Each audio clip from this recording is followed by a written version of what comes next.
Hello from the Cultivating Calmness Podcast. Today I want to talk to you about boundaries. Yep, you've heard of them. You're probably involved in some kind of boundary with somebody in your life right now as we speak. And if you're not, you probably will be at some point in your life. But I want to talk today a little bit about what a boundary is and what a boundary is not, and maybe some of those misconceptions you have heard, and what I really talk to my clients about in their therapy sessions related to the boundaries that they set and keep with somebody else in their life. To start off, if you look up the definition of a boundary, it's basically a limit. Okay, well, there are lots of boundaries that are in our lives. Some people, we might call them laws or rules. Right? Those are expectations that are put in place. Usually, though, those are on somebody else. I compare them and I say, a boundary is kind of like a law or a rule, but in reverse. Because a boundary is something that we put in place for ourselves. So it is something that is marking what is acceptable and unacceptable within a relationship. Okay, so when we talk about boundaries within a therapeutic setting, we are talking about the way in which we engage in relationships with somebody else. And sometimes that requires setting a boundary or a limit. And that limit is not for the other person. Okay, so I want that to be clear. When we set a boundary, we are not making a rule that we want somebody else to follow. For example, if you are in a relationship with somebody, again, it could be a spouse, a partner, a child, a friend, another family member, fill in the blank, any kind of relationship you have with somebody else. And let's say that they are a heavy drinker and you are tired of it and you don't want it anymore. And you say, you are not going to drink in this house or else. That is putting a limit on them, and we cannot make them do that. We can wish it, we can ask it, we can try to demand it, but we cannot make them do that thing. Like not drinking or not cussing at me or not talking to me this way or not treating me in a certain way. I cannot make anybody else do anything. Now, when it comes to setting a boundary, we are saying what we are willing or not willing to do or to tolerate as it pertains to how I interact with this other person. So when it comes to drinking, it may look something like this. I do not like when you drink. Therefore, if you are drinking or drunk around me, I will remove myself and I will no longer have any communication or contact with you until you are sober. So I then have to remove myself and follow what I've just said I would do. If it's somebody who keeps coming to you for money and they never pay you back, when they come and ask you for money, you're going to say something like, I will not be giving you any more money because you never pay me back. And then you don't give them any money. And that is a rule that you are putting in place for yourself to protect you. And so there are lots of ways that we protect ourselves with boundaries. That could be a physical protection, an emotional protection, mental, financial, spiritual, social, right? All the different aspects of our lives, we are trying to protect ourselves from the world around us and from the things that are happening to us from others. Okay. So boundaries are put in place to protect us and to, keep our sanity and to help us. Sometimes setting boundaries, or a lot of times setting a boundary, is really difficult because it oftentimes requires us to say no or for us to make some kind of change that may be uncomfortable. It may feel like I'm going to hurt somebody else, like, oh, it might hurt their feelings that I say no, or it might upset them. And yeah, that may be required, that may be needed for you to be healthy. an example of a financial boundary. Maybe somebody who enjoys donating their time, their resources, their energy to another cause. But maybe that cause is kind of taking advantage of their generosity. Or maybe the other cause isn't taking advantage, but they just keep giving and giving and giving and giving until they have nothing left. That kind of relates to you filling your cup, right? And if you have an empty cup, you can't pour from it. If you are drained of your finances because you're giving it all to a cause that you really want to support and you really want to do well, are you going to be able to continue to support this cause if you don't have anything left to give them?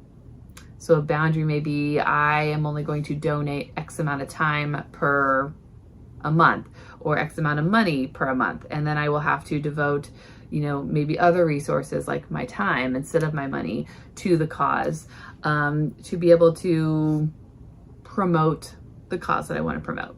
So a boundary is to protect us, not to make somebody else do something. Now, by setting that limit and by having that boundary, you may cause the other person to make a better choice that you are happier with. So in the example of the drinking example, it's, I'm not going to tolerate you being around my kids when you're intoxicated. So if I get any inkling that you are intoxicated, I will ask you to leave, or I will leave myself from the situation. And then I follow through with it. And then that person's like, oh man, I never get to see my grandkids, or I never get to see you because I'm always intoxicated. Maybe I don't want to do that. And then maybe that means they start to show up to your house, sober. And maybe that eventually leads to them, not drinking alcohol at all. Or it just may mean that they have decided that you are more important and that they want to spend time with you. So when they are around you, they make the active choice to not drink around you. But maybe they still drink when they're on their own and when they're not around you. But they have chosen that they want to have that relationship with you, so they make that change. And then you don't have to enforce that boundary anymore because they have made the change that you have essentially asked for. I hope that makes sense. So we cannot make the other people do anything, but you can set a limit, which may cause the change you are looking for to continue a relationship. That's more of like a physical boundary. An emotional boundary, maybe like not tolerating the way someone is speaking to you. So I've used the example of like if I'm having a conversation with somebody on the phone and they're cussing me out or they're calling me names, I may say as like a warning, I'm not going to tolerate you talking to me like that. If you continue to do that, I'm going to hang up on you. Click. And then they call back. Hi, if you would like to speak to me without cussing or, with proper language, I'd be happy to continue this conversation. Click. I'm no longer going to answer your phone calls if, today. I am done today. You're going to have to, we'll have to continue this conversation again. Click. And then you follow through. You don't answer the phone calls. You don't talk. The next time you do the same thing and you keep doing that. And yeah, that may make it difficult for you to have a conversation with this person if they want to continue to talk to you in a certain way that you feel maybe isn't respectful to you. And that is sad. That is hard. That's why boundaries are hard, because it could mean that you sever that relationship. It could mean that that person doesn't want to communicate with you or be involved with you because your boundary is too strict for them. That, that happens, and that's hard. And that's why some people don't set boundaries, because they want to have some kind of connection with this person and they like certain things about them, but maybe they don't like other things about them. And they're willing to kind of trade that off. I'm willing to put up with it because I don't want to lose them completely. And that's a choice you have to make. And often a difficult choice. I have this conversation with lots of people. I don't want you to have to cut out your family members or your best friend or anything like that. But if it becomes too painful to have to see or do or interact with this person for whatever the reason is for you, then you may have to set that boundary. I know I've had to do it.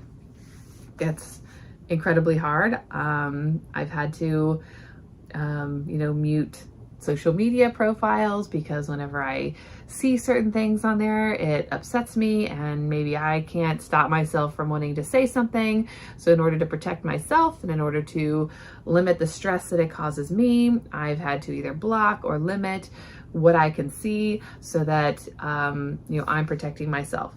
They can continue doing whatever they want to do, whatever it is, whether it's a, kind of public profile of like a celebrity or a news outlet or something, or if it's a friend. I've had to do that for different reasons on different topics for different platforms. And that's because I know what affects me the most and what may be more beneficial for me to kind of set that limit with. And again, that's a protection for me and my well-being, that I set that boundary for me. I can't make other people do anything. And sometimes those other people notice that you're doing it, sometimes they don't. I encourage you to let people know when you're setting a boundary. Sometimes that's possible, sometimes it's not always possible or appropriate or necessary. It really just depends on the situation. But if it's possible, I often encourage people to have that conversation with the person. Like, hey, look, I'm going to start doing this whenever this happens because it's just XYZ for me. It's too stressful for me. It upsets me. Therefore, anytime this happens, I am going to have to react in this way. And that's just, how it's going to be. So that way that person is prepared. So if that's the I'm going to hang up on you conversation, then they know that when they do that, you've given them pre-warning. And then maybe they say their cuss word on the phone to you and you're like, look, I warned you, I'm going to hang up. If you do it again, I'm going to hang up. And then they do it, inevitably will do it again. And then you're going to hang up. And I've had this conversation with people in the inpatient setting when it had to do with like drugs and alcohol and letting their kids back in their homes. And one of the unfortunate, boundaries is not letting them back in your home. That is to protect you and everybody else in your home, your finances, your physical safety, maybe even other realms of safety for you. And the risk is that they may never come back. The risk is that they could seriously hurt themselves, that they could die because of their choices. And that is a very hard thing to potentially have happen by setting a boundary. That does not make it your fault. If somebody else does something to hurt themselves or to alienate themselves or, to do, otherwise harm themselves because you set a boundary to protect yourself, that is not your fault. That is a choice that they made after you probably spent lots of time and energy and money trying to protect them and trying to help them make better choices. But we can't make other people make better choices for themselves. We can only make those choices for ourselves. And those are just examples of like sometimes the extremes of boundaries. Shutting someone out and not letting them back in your home could mean that they may be homeless, could mean that they're on the streets, that could mean that they're selling themselves to make money or doing things to make money that is even worse than living in your home. Those things are all possible. You're not going to make somebody change because you love them enough. And I wish that were the case. That happens all the time, and I see it all the time, and I wish people would change because we love them. But people have to decide what they want more, and they have to decide if something's important enough to them, and if, they recognize that they have a problem, whatever that problem is. Even if it's just between you and one other person. Maybe it's not a big problem they have in their life, but it's the interaction and the way that they treat certain people in their lives. Myself included, there are probably times where people have set boundaries with me. And I know I have set boundaries with other people. It's never an easy choice, and it doesn't feel good all the way around. And you can't make people do things you want them to do. You can only make yourself do things. So all of this is to say that we set boundaries to protect ourselves, not to make somebody else do something different or to do what we want them to do. Would love that, but that's why we set a boundary in the hopes that the change happens. But maybe it does, maybe it doesn't. And that's what sometimes can make boundaries really hard. Within your home, it's, maybe just setting those limits. You're not, I won't hand over your tablet until these things are done, and then sticking to it. You're not going to talk to me that way. And then I have a expectation of what that means and what that looks like. Because if you do talk to me this way, then XYZ, may happen. For you. Again, that's a little different. It's not quite a boundary when we're talking about our kids, because there's usually like consequences that we are enforcing, but it's still you saying, I will not tolerate XYZ, and therefore this is going to happen, whether it's something I'm going to do or something I'm going to enforce with, say, my children. So I hope that clears things up. Yes, you can cut out your family members and never have contact with them again. That is an option. Although if you have a difference in political view or religious view or view on like medical treatments, fill in the blank, does that mean you should never have a relationship with them? Or is that maybe one of those boundaries like, hey, let's not talk about these things. If you can respect my boundary, I'll respect yours. That can be difficult with politics, but or any topic really, but you both can make an active choice to stay away from certain topics because you know that it hurts the other person. And if you really love that person, you may decide, hey, I'm willing to do that with you because I love you and I don't want to push you away. But maybe with my other friends and other family members, we can talk about that because I know that we agree. But for this particular person, I will make an effort to not do that because I love them in other ways for other reasons. I would encourage you to try that route rather than completely cutting somebody out of your life. And sometimes that does mean just really strict boundaries. Sometimes that does mean minimal contact. It doesn't mean tons of contact. Maybe that's necessary. Maybe that's okay. You don't have to have all kinds of contact to have a relationship with somebody. I hope this helps. I hope you learned something. I'm always learning new ways to enforce, set, talk about, learn about boundaries. I hope you've learned something today too. Thank you for joining me. I will see you again next week.